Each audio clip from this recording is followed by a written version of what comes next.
अरे कृष्णा, श्री हरिभक्तिविलास में एक सुंदर श्लोक आता है, नमो भगवते यथास्मयस्य प्रियतमा तिथि एकादशी द्वादशी चा सर्वाभीष्ट प्रधान नाम, अर्थात जिनकी परम वल्लभा एकादशी एवं द्वादशी तिथि मनुष्य मोक्ष प्रदान करती हैं, उन श्री भगवान को मैं नमस्कार करता हूँ। वैदिक शास्त्र और पुराण में एकादशी व्रत के महात्म्य का असीमित वर्णन किया गया है। यहाँ तक कि श्रीमती राधा रानी भी अपनी सखियों को भगवान श्री कृष्ण को प्राप्त करने के लिए इसी एकादशी व्रत का पालन करने का सुझाव देती है और इसका विस्तार से वर्णन आता है। गर्ग संहिता के माधुर्य खंड में हमारी वैदिक संस्कृति में मनुष्य को उच्च गति प्रदान करने हेतु अनेक व्रत, उपवास और नियमों का पालन करने की सूचना दी गई है। लेकिन इन सभी व्रतों में श्रेष्ठतम व्रत एकादशी का ही माना गया है, क्योंकि इस एकादशी व्रत का पालन करने से बाकी सभी व्रतों का पूर्ण फल अपने आप ही प्राप्त हो जाता है। इसलिए अगर कोई व्यक्ति आज के समय में अलग अलग प्रकार के व्रत और उपवास नहीं कर पाता है तो उसी महीने में 2 बार आने वाली एकादशी तिथि का पालन अवश्य करना चाहिए।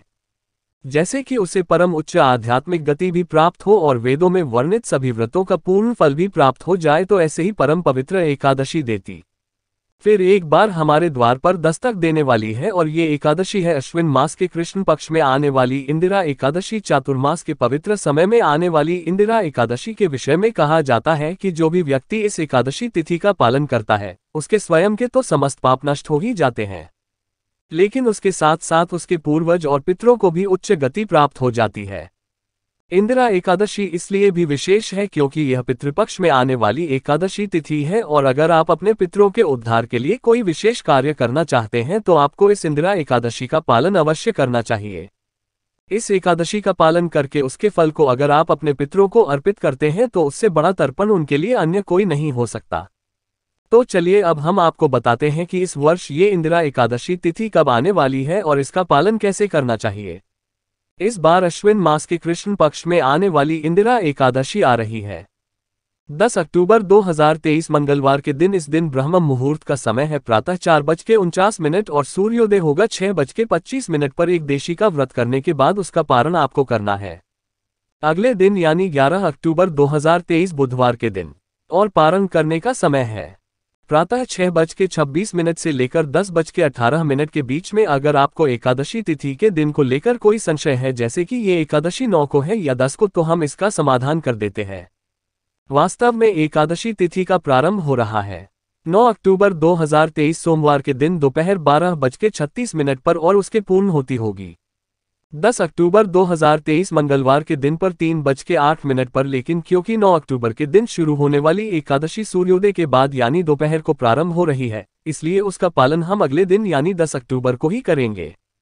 हमारे वैदिक कैलेंडर के अनुसार नई तिथि का प्रारंभ सूर्योदय के साथ होता है, इसलिए इस बार की एकादशी का पालन भी हमें 10 अक्टूबर को ही करना चाहिए। चलिए आप जल्दी से हम आपको इंदिरा एकादशी का पालन करने की विधि बता देते हैं। तो देखिए, ये एकादशी विशेषकर पितृपक्ष में आ रही है और हम सबके ऊपर अपने पितरों का ऋण रहता है, इसलिए जितना गंभीरतापूर्वक हमें इस एकादशी का पालन करेंगे उतना ही अधिक लाभ हमारे पितरों को प्राप्त होगा। इसलिए प्रयास करें कि इस एकादशी के दिन सुबह ब्रह्म मुहूर्त में उठ जाए, स्नान इत्यादि से स्वच्छ होकर अपने घर में या मंदिर में जाकर भगवान का दर्शन करें, उनकी मंगला आरती करें। उसके बाद भगवान के समक्ष हाथ में गंगाजल लेकर इस एकादशी व्रत का संकल्प लें। भगवान से प्रार्थना करें कि है परम भगवान श्री कृष्ण, मैं आपकी प्रसन्नता हेतु इस एकादशी व्रत का संकल्प लेने जा रही हूँ।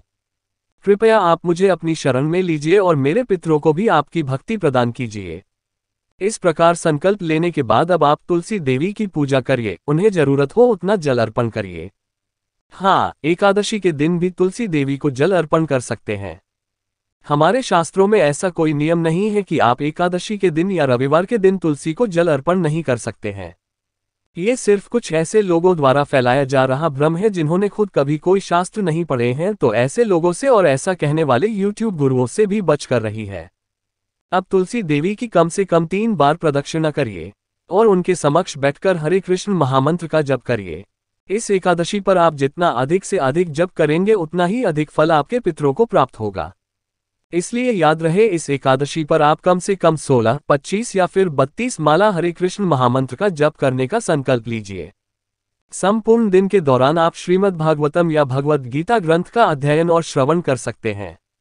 एकादशी के दिन उपवास का पालन किया जाता है, जिसमें हम किसी भी प्रकार के अन्न या फिर अन्य से बने किसी भी पदार्थ का सेवन नहीं करते, जैसे कि गेहूं, दाल, चावल, फलियां इत्यादि। कुछ लोग एकादशी पर संपूर्ण निर्जल उपवास रखते हैं। कुछ लोग दूध, फल, जल इत्यादि के साथ एकादशी उपवास रखते हैं, लेकिन अगर आपको जरूरत लगे तो आप दूध, फल, फलों का रस, जल, एकादशी प्रसाद इत्यादि ले सकते हैं, लेकिन अन्य का सेवन कदापि न करें। अगले दिन निर्धारित समय पर किसी सुयोग्य ब्राह्मण या वैष्णव को अपने घर पर बुलाए और उन्हें भगवान को अर्पित भोजन प्रसाद खिलाइए। उसके बाद उन्हें अपनी क्षमता अनुसार कुछ न कुछ दान दक्षिणा दीजिए और फिर भगवान के समक्ष जाकर इस एकादशी के फल को भगवान को अर्पित करते हुए अपने पितरों के लिए भगवान से प्रार्थना कीजिए और फिर स्वयं इस एकादशी का पारण करिए। पारण के लिए आप भगवान को अर्पित भोजन प्रसाद ही लें। अगर आप पालन करने की संपूर्ण व्रत विधि जानना चाहते हैं तो हमारे वीडियो पर दिया गया एकादशी पारण कैसे करें ये वीडियो देख सकते हैं। इस प्रकार इंदिरा एकादशी का संपूर्ण श्रद्धा और निष्ठापूर्वक पालन करने से यदि किसी व्यक्ति के पूर्वजों की अकाल मृत्यु हुई हो या फिर उन्हें अवांछित फलों की प्राप्त हुई हो तो भी उनका उद्धार इस एकादशी के पालन से हो सकता है। इस विषय में एक सुंदर पौराणिक कथा भी आती है। यदि आप इस कथा को सुनना चाहते हैं तो आपने इस चैनल उपदेश आश्रम को सब्सक्राइब कर लीजिए और नोटिफिकेशन ऑन कर लीजिए, क्योंकि यहीं पर हम आपके लिए इंदिरा एकादशी की वो संपूर्ण कथा भी लेकर आएंगे। तो चलिए तैयार हो जाए आने वाले इस पितृपक्ष विशेष इंदिरा एकादशी का पालन करने के लिए और अपने पूर्वजों के लिए वास्तविक सुख सागर भक्ति मार्ग का द्वार खोलने के लिए। हरे कृष्ण।